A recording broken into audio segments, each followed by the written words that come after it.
آیا رابطه‌های مجازی دوام پیدا می‌کنن؟ مطالعات نشون میده که روابط آنلاین میتونه به اندازه روابط حضوری صمیمیت داشته باشن و حتی در بعضی موارد ارتباط عاطفی عمیق‌تری رو ایجاد کنن.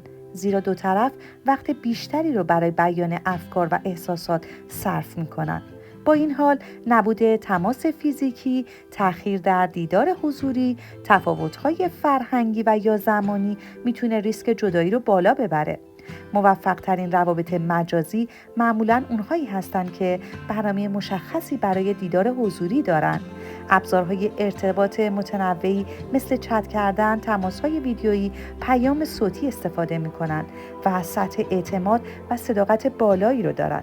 هرچه فاصله زمانی و مکانی کمتر و دوره آشنایی مجازی کوتاه‌تر باشه، احتمال دوام رابطه بیشتره.